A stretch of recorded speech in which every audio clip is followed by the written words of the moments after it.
Some of our accomplishments: in 2016, we created a more efficient way of processing our deeds. We also reduced the turnaround time of people receiving deeds. We also implemented several controls to keep from double sales and inaccurate payments. Okay, so this list of accomplishments is basically the things that the 2014 audit found that they were grossly in error of. They were double selling spaces. The deeds were messed up. And so while this all looks good, you can see in 2017 they successfully passed the 2014 cash audit. There were problems with their cash flow and their reporting system. An employee was let go for that. This is an ongoing issue within the Parks Department.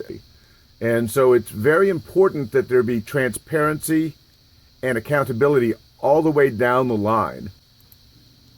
In 2017, we installed limestone borders around Plummer Cemetery to limit the vehicular damage. And again, this is part of the master plan process. That was a recommendation by the master plan. Unfortunately, they didn't do any archaeology. City documents show that there are burials underneath Springdale Road where it borders Plummer Cemetery. And in this area where they put the limestone walls in the past, the city had allowed contractors to come in and bury fiber optic. The city in 2013 allowed Capital Metro to pour sidewalks and put a bus stop on the cemetery property. We updated and implemented new cemetery practices. We cleaned up Longview Cemetery.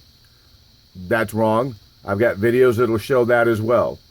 They talk about their family cemeteries and pat themselves on the back for it, but the fact of the matter is they don't.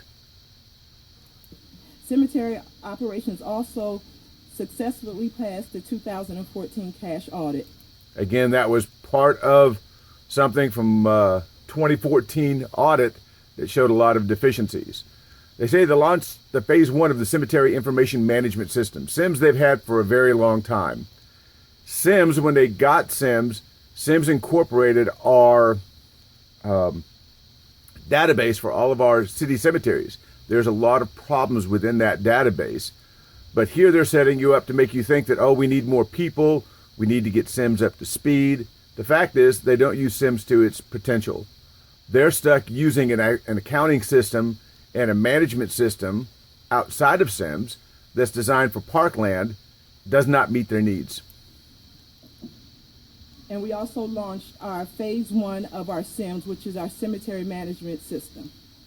In 2018, we hired and trained all new staff.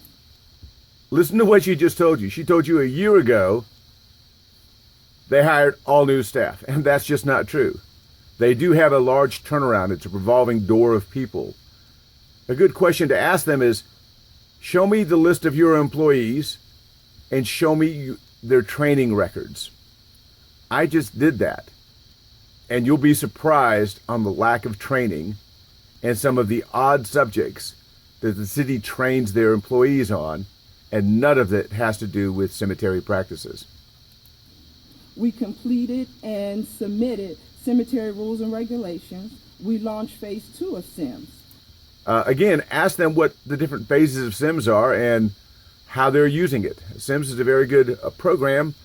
It has built-in reporting systems, but they don't populate the fields with the proper data, so they can't use the reporting system.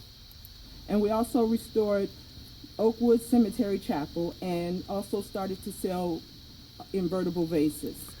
Again, the Oakwood Chapel project was started in 2012. It completed, as you recall, the city built that chapel on top of the Pauper's grounds, and we had to hold off for almost a year and a half while the archaeology was done.